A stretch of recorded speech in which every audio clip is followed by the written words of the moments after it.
aqui, né? Porque fica melhor o público.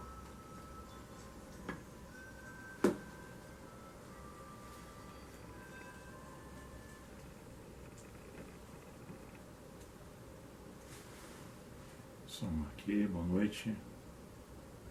Olha o som aqui. Tem um pouquinho de paz e graça. Boa noite a todos. Noite fria, né? O dia hoje também foi fresquinho, foi agradável.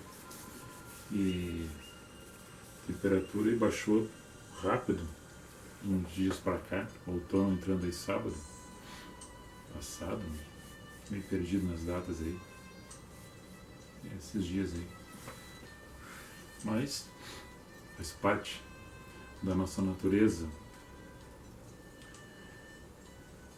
Hoje o tema é falar sobre a letra que mata e o espírito vivifica. Uma mensagem de Paulo aí, da sua segunda carta, escrita à comunidade que estava em Corinto, no capítulo 3, no verso 4 a seguir, ele fala sobre esse entendimento que ele tinha na época e que nós temos ainda, que ela continua, né?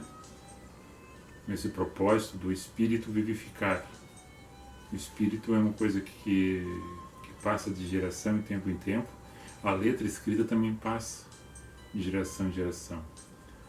Mas é que no entendimento que Paulo estava falando e naquilo que nós queremos abordar aqui, é que as pessoas ficam preocupadas no conceito da letra, da lei, de uma ordenança, de um estatuto, de um regulamento, e esquecem da essência, da pureza, que é o Espírito. Nós aqui abordamos em relação a Cristo, né? O Espírito de Cristo, o Espírito de Deus, o Espírito Santo, a Trindade. E quando a pessoa entende essa graça recebida, pois Paulo mesmo escrevendo aos Efésios,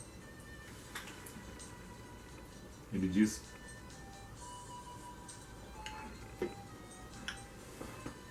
que esse dom da fé é de Deus para nós e é proveitoso pela graça imerecida para aquele que tem essa fé. E não é produzido em cima de uma lei, de uma regra, em cima dessa graça que vem, que é o dom gratuito. É produzido em nós por intermédio de Deus, na fé, que é um dom gratuito, vindo dele. E não é justificado em cima de leis, em cima de obras, mas da projeção da fé, que daí tu produz o fruto, ou mantém o fruto, ou cuida do fruto, que é os frutos do Espírito, em Gálatas 5, que fala sobre a sequência do cultivar esse Espírito, em cima deste Espírito que está em cada um de nós, produzir essa essência do fruto, do Espírito, e não por obra da lei. A lei que se refere Paulo era daqueles que estavam dentro da lei judaica, que estavam debaixo dessa lei judaica, do rito mosaico, que era condenatório, e eles tinham que seguir um rito em cima daquilo, achando que em cima desse rito alcançariam uma salvação, teriam mérito em cima daquilo que estavam produzindo, debaixo da lei, do jugo. E ninguém se salvaria em cima disto, porque ninguém conseguiria ou consegue cumprir a lei à risca. Então por isso que a letra em cima desta lei ela é morta, porque o Espírito há de vivificar o homem na sua natureza humana em relação ao divino, se libertando deste jugo e fazendo tudo por graça e não por medo, não por opressão, não porque achando que se não fizer todo aquele rito vai ser lançado no fogo eterno, no inferno, e não vai adentrar os céus, ao paraíso celestial. Então essa incompreensão do ser humano, baseado na letra que mata, mas quando tem a compreensão do Espírito, dá vida à pessoa e entende aquilo que está escrito de uma dinâmica bem maior, segundo a mente de Cristo. Porque quem é que Jesus falava e combatia severamente nos encontros que tinha na rua, na sinagoga, nos templos, se não eram os doutores da lei, se não eram os fariseus, a qual ele mesmo dizia na cara deles que eles eram hipócritas, que colocavam julgos pesados em cima das pessoas para obedecer um rito legalista, e no entanto, eles nada contribuíam para com as pessoas em relação ao espírito, porque olhavam somente a lei, a aparência, e em cima de ritos, em cima de um decreto, em cima de alguma coisa que que era legalista. A lei mosaica é uma lei legalista. E a lei foi ruim? Não. Ela sempre foi boa para aproximar o homem de Deus. Paulo mesmo escrevendo a segunda carta a Timóteo, no capítulo 13, ele fala que toda escritura é proveitosa para ensinar, para redaguir, para corrigir, para demonstrar, para chamar a atenção. Para que o homem de Deus, se entendendo, na sua caminhada, produza a essência da graça, fazendo e cooperando não somente para si, mas para as pessoas que estão junto e próximo a ele, entendendo essa letra. Porque a palavra, que é a Bíblia, é uma referência, uma bússola para que a gente ande na sociedade em relação com as outras pessoas, mas em cima disso aqui eu não posso colocar um jugo para os outros, a qual Jesus já quebrou na cruz do madeiro, e que muitos ainda não entenderam. E Paulo fala sobre esses assuntos. Fala. Ele traz essa mensagem no capítulo 3, na segunda carta aos Coríntios, claramente. E Paulo aos Efésios também. Em Romanos 8 fala claramente. Aos Hebreus, o autor aos Hebreus, que não sabe quem foi que escreveu, também fala claramente isso. Abordar esses temas. E Jesus, diretamente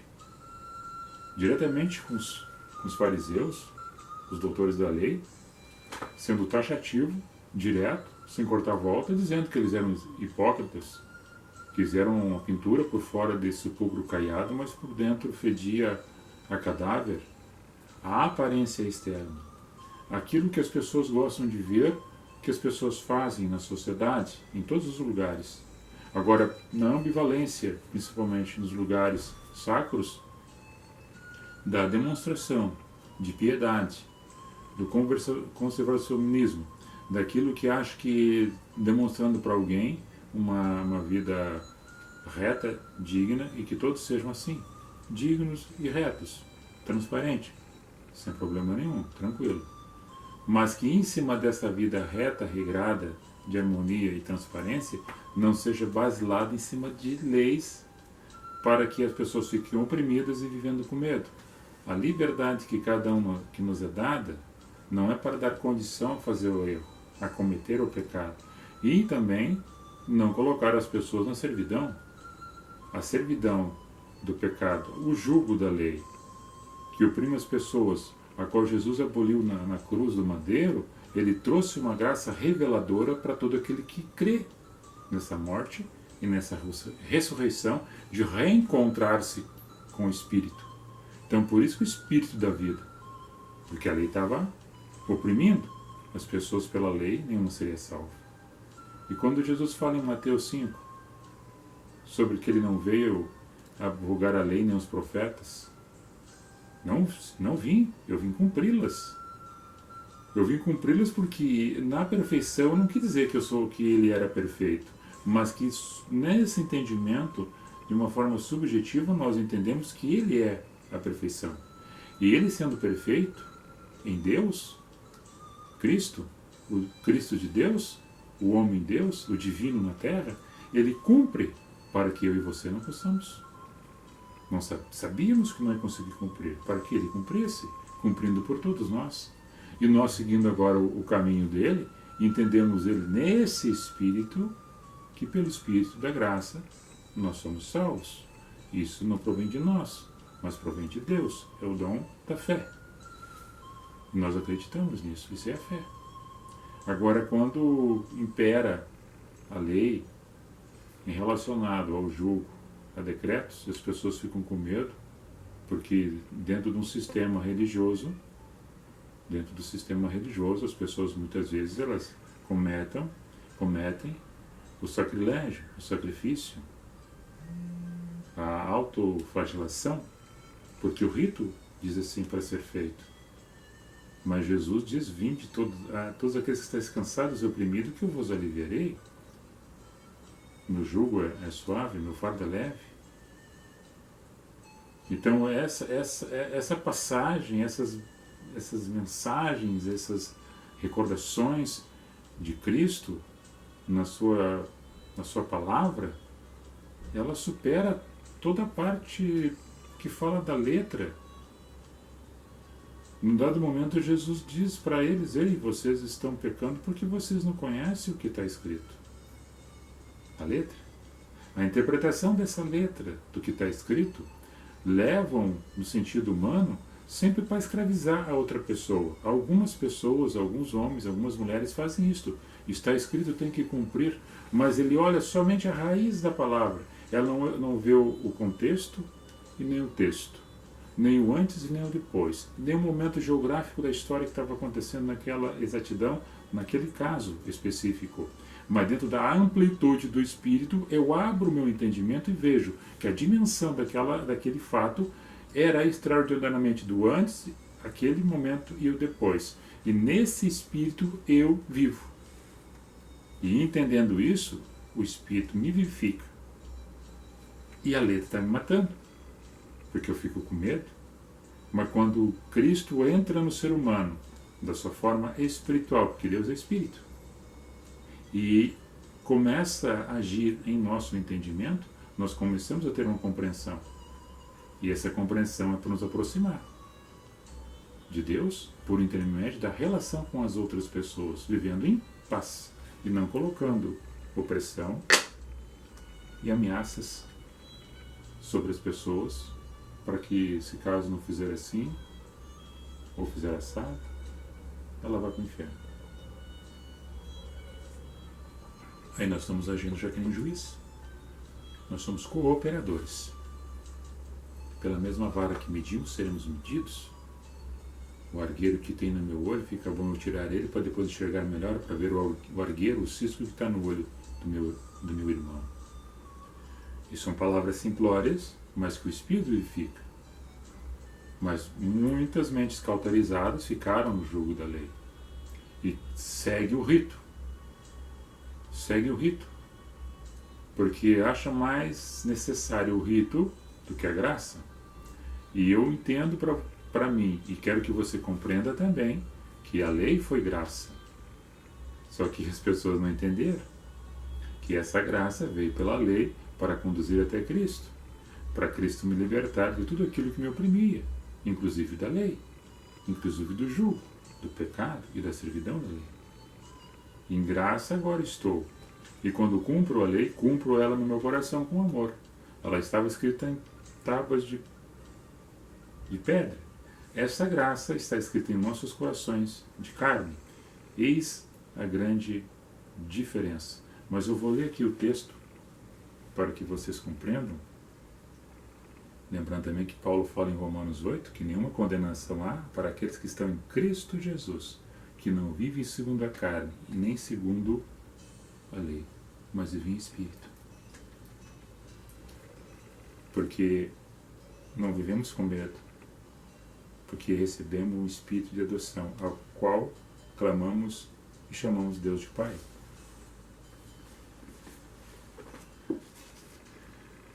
Segunda carta de Paulo aos Coríntios, no capítulo 3, no verso 4, e é por Cristo que temos tal confiança em Deus. Não que sejamos capazes por nós mesmos de pensar alguma coisa, como de nós mesmos, mas a nossa capacidade vem de Deus, o qual nos fez também capazes de ser ministros do Novo Testamento, mensageiros de uma nova notícia, de uma notícia boa, não da letra, mas do Espírito, porque a letra mata, o Espírito que dá vida, vivifica. E seu ministério da morte gravado com letras em pedras veio em glória, de maneira que os filhos de Israel não podiam fitar os olhos na face de Moisés, por causa da glória do seu rosto, a qual era transitória, como não será de maior glória o ministério do Espírito? Porque se o ministério da condenação foi glorioso, muito mais se dará em glória o ministério da justiça. Porque também o que foi glorificado nesta parte não foi glorificado por causa desta excelente glória. Porque se o que era transitório foi para a glória, muito mais é em glória o que permanece. Porque tendo, pois, tal esperança, usamos muito na ousadia de falar. E não somos hoje que nem Moisés, que punha um véu sobre a sua face, para que os filhos de Israel não olhassem firmemente para o fim daquilo que era transitório, passageiro.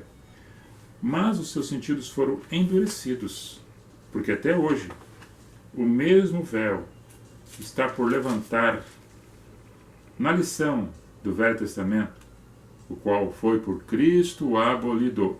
O quê? O qual foi por Cristo abolido. O que tu disse? O qual foi por Cristo abolido, o Velho Testamento. E até hoje, quando é lido Moisés, o véu está posto sobre o coração deles. Mas quando se converterem ao Senhor, então o véu se tirará. Ora, o Senhor é Espírito. E onde está o Espírito do Senhor, aí há a liberdade. Não há mais servidão, há liberdade. Mas todos nós, com cara descoberta, coração limpo, refletindo como espelho a glória do Senhor, somos transformados de glória em glória na mesma imagem, como pelo Espírito do Senhor. E as pessoas não leem isso, e quando leem, não entendem, ou passam por cima correndo e não meditam sobre essa mensagem. Essa mensagem é uma mensagem ampla. Não é somente um parágrafo, não é somente um versículo, não é somente um capítulo. É na amplitude de vários escritos que estão. E Jesus que vem trazendo essa mensagem, Paulo entende ela. E Paulo vem trazendo essa mensagem às comunidades que vão se formando, aonde ele passou e as pessoas vieram até ele. Assim foi em Roma, assim foi em Éfeso, Tessalônica, Filipenses, a cidade de Filipe. Assim foi em Éfeso, né? Já falei. Foi nesses diversos lugares onde ele passou e formou comunidades. Na Galácia. Depois, o autor dos Hebreus, que é contemporâneo do tempo de Paulo, vem e traz a mensagem também sobre o tempo da lei, os sacerdotes, quem era o verdadeiro sacerdote da ordem de Melquisedeque, que é o sumo sacerdote, que é o santo dos santos, que é Cristo Jesus. Então, isto é para que compreendamos, para que possamos entender. Aquela mulher samaritana em João 4, que tem um encontro com Cristo e Cristo revela toda a vida dela em dados momentos de diálogo com ela, naquele poço perto onde ia passar Maria, poço de Jacó, perto do horário do meio-dia. E ela diz: onde é que os teus irmãos adoram? Em Israel ou nesse monte em Samaria? Daí Jesus diz: olha, nem lá, nem aqui. Porque importa que se adore Deus em espírito e em verdade. Quando aquela mulher entende que Jesus é o Messias, ela sai anunciar Cristo em Samaria. A primeira vez que entra falando de Jesus em Samaria por uma samaritana, a qual tivera 5 homens, e aquele que ela tinha agora não era dela. Jesus faz essa mensagem, fala essa menção, e Jesus, ele fez acepção? Não. Ele perguntou para ela, ele sabia quem era. E hoje, as pessoas ficam preocupadas com o tamanho do cabelo da mulher, se o irmão está com bermuda na rua, se ele pratica um esporte, se a irmã está com a unha pintada, se ela colocou uma maquiagem no seu rosto. Isso são congregacionais, São estatutos e regulamentos congregacionais. E as pessoas viviam oprimidas. Eu estou falando alguma coisa diferente de Paulo ou de Cristo? Não. Eu estou dizendo aqui para você fazer várias coisas erradas referente àquele que é o teu líder? Não. Eu estou dizendo aquilo que está anunciado, que muitos ainda estão com véu sobre o coração, e o coração está cauterizado. Que se o véu está em cima dos olhos e tampa até os ouvidos, que ouvindo não entende, que Jesus fala em Mateus 13, que vendo, mas não enxergam. E aí Jesus está falando, e Paulo está referindo-se nesse momento, nessa mensagem aos Coríntios, que quando será tirado esse véu do coração, dos olhos, para que vejam e recebam essa glória, porque a velha aliança foi abolida por Cristo na cruz, mas ainda alguns trazem consigo, quando é lido essa passagem, ainda ficam fitando nesse momento, que a glória de Moisés que receberam no Monte Sinai, quando receberam aquelas tábuas gravadas nas pedras, era uma glória transitória. Mas agora, com a mensagem do Evangelho em nossos corações gravado, em nossos corações de carne, nós entendemos o Espírito da graça revelador. E daí o véu é tirado, é arrancado os tampões dos nossos ouvidos, é tirada a cegueira dos nossos olhos, e nós conseguimos ver a dimensão espiritual daquilo que acontece à nossa volta. E nos transformando em uma nova criatura, essa glória que agora não é mais nossa, mas que vem de Deus, e ela não é passageira e nem transitória, ela transmite para as outras pessoas aquilo que é passado para nós. Uma boa notícia, uma nova notícia. Uma notícia saída agora, recentemente, mas que ela é nova e já vem lá de trás, de muitos tempos anteriores ao nosso período, do tempo de Cristo, antes dele. Porque antes daquele período, Cristo já é. Cristo sempre foi e sempre existiu. E muitos acham que Jesus nasceu naquele tempo e antes não tinha Cristo. Cristo e o Cordeiro já estavam imolados desde a iniciação dos tempos. Isto é espírito que dá vida. Se eu ficar somente em cima de uma letra que está escrita e cauterizado o meu pensamento em cima daquele que está escrito na raiz da palavra, não compreendendo todo o contexto e o texto disto, eu vou ficar distanciado da graça e da glória de Deus. O meu coração fica petrificado, fica calcificado, e não consigo entender a mensagem do Evangelho, e não vai ser escrito e gravado no meu coração. E ele ainda está tampado, ainda não consigo entender. Mas quero que você entenda, quero que você compreenda. O rito foi uma metodologia usada por um tempo, por um período, pelo entendimento ou por não ter entendimento de muitas pessoas que não compreendiam o que estava sendo anunciado.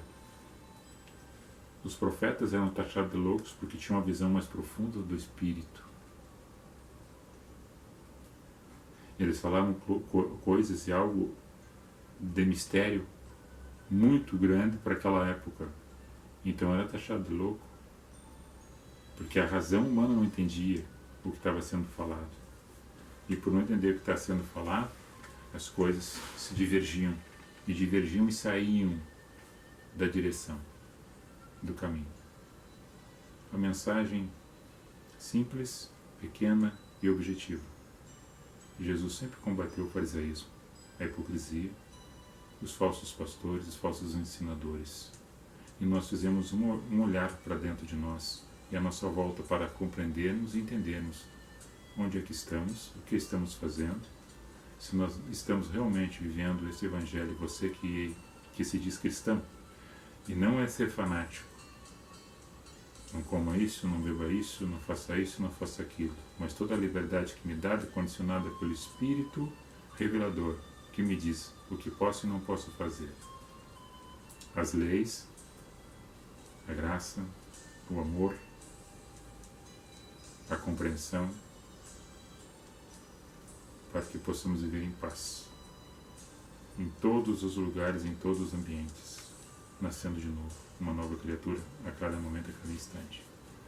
Perfeito é o Senhor. Nós somos cheios de falhas e cheios de pecados. Basta os que já existem. Não precisamos de outros maiores, criando mais outros por estatuto, por regulamento, para disciplinar. A disciplina é consciente, a cidadania deve ser conscientizada. O amor ao próximo deve ser uma coisa natural, não imposta, não forçada, mas natural. O fazer as coisas com amor, fazer as coisas por gratidão, por viver num lugar que é melhor, em paz, do que em desordem e aonde não se entende nada. E as coisas estão acontecendo aí no país e fora no mundo.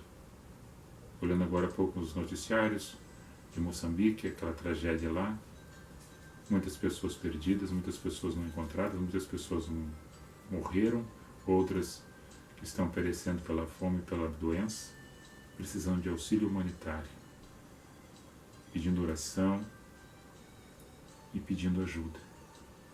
E nós, muitas vezes, vendo muito bem, cheio de bênçãos, cheio de saúde, cheio de paz, com pão na mesa e muitas das vezes reclamando da vida.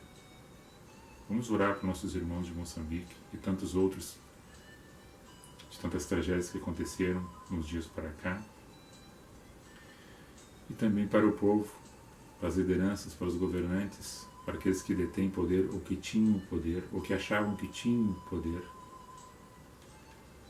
que viviam e que vivem em cima da ganância, da propina, do ilícito, do alheio, do roubo e da falcatrua, que se arrependam,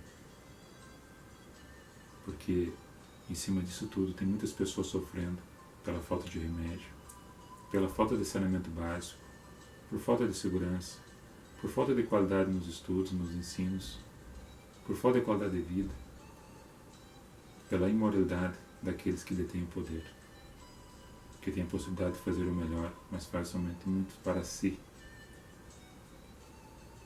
Oramos por todos. Oramos. 2 pessoas me pediram oração antes de tarde. Eu não vou citar o nome deles, porque eles me pediram oração, mas que eu não falasse o nome deles. Um que mora em Porto Alegre, no bairro Campo Novo, e o outro que está na região metropolitana, mais precisamente em Gravataí. Nós vamos orar, já temos orado por vocês, vamos continuar orando. E por todas as pessoas que nos acompanham e que nos ouvem, porque todos nós precisamos. Nós pedimos que Deus abençoe cada um de vocês, que dê muito entendimento, que dê muita sabedoria e graça, que possamos viver uma sociedade mais limpa, ordeira, organizada, que sejamos mais sinceros. As pessoas às vezes fazem um mal e acham que a gente não vê. As pessoas maquinam contra as pessoas, contra a gente mesmo, e as pessoas acham que a gente não percebe. As pessoas tentam enganar, ludibriar, nos enrolar, e as pessoas acham que a gente não vê, a gente não percebe. Oramos por vocês também, que tentam nos enganar, que tentam nos ludibriar, que tentam nos boicotar, que mentem, que fazem muitas coisas pela frente e por trás são outras pessoas. Nós oramos por vocês também. Oramos por mim, por minha família, minha esposa amada que está ali fazendo seus trabalhos manuais, o meu pai, minha mãe, minha filha amada se formando agora em psicóloga, meu enteado Júnior, que muitas vezes está de serviço aí na Brigada Militar, minha sogra, Dona Eunice, Luci, meu sogro, todos nossos parentes, nossos amigos, as pessoas que fazem parte, nossos filhos de amizade, nossos vizinhos aqui, irmão José, irmão Rose, irmão Celso, Tati, no seu Nerino, todos os nossos parentes, nossos amigos aí. Um abraço e um beijo no coração. Que Deus abençoe a cada um de nós, que nos dê força e que nos ampare, que nos limpe, que nos dê saúde e paz, compreensão. Eu peço que Deus cure essas pessoas que estão enfermas, doença da carne, moléstias e doenças espirituais. Que Deus entre com providência, pela graça, pelo amor, pela fé, pela misericórdia, tocando em cada um destes que eu tenho comigo gravado no meu coração, em oração e em espírito, a todos nós, a todos vocês. Um abençoado final de semana. E que o Espírito de Deus habite em vossas almas, em vossos lares. E quem está aqui?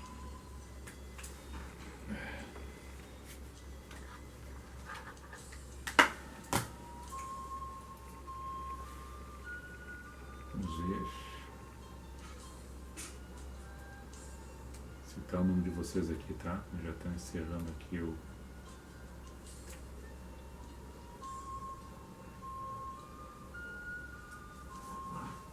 Cláudio Jacob Hentz, meu colega bombeiro lá de Gravataí. Débora Tondin, a Debrinha, ali da Daia, né? Tailan Bauer Zambuja, Tailan. Oi, Tailan. Um abraço pra ti, cara. Vera Lúcia Becker. Boa noite, Tailan. Noeli Hoffman. Boa noite, a paz e graça, dona Noeli. Tudo na Santa Paz, é para nós todos. Luiz Paes, Celina Fagundes, Jadson Lemos, Felipe Kneves Kellerman, Felipe, filho do seu Zenir, da mecânica Zenir, Ivani Feijó, Dalto Fogás lá do Rui Bonito. Ivani Feijó, boa noite, seu Cláudio. Boa noite, dona Ivani. Deus abençoe. Kelson Gomes.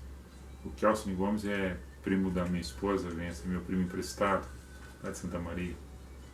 Um beijo, um abraço no coração. Pastor Juvenilo, a paz e a graça com o senhor aí, Santo Antônio da Patrulha, né? Adão Camargo,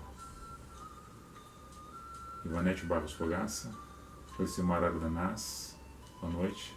Nós também amamos você. Felicimar. Celuí German Teixeira, Joselito Vargas, ali da Super 10, Odete Salofejó, boa noite, dona Odete.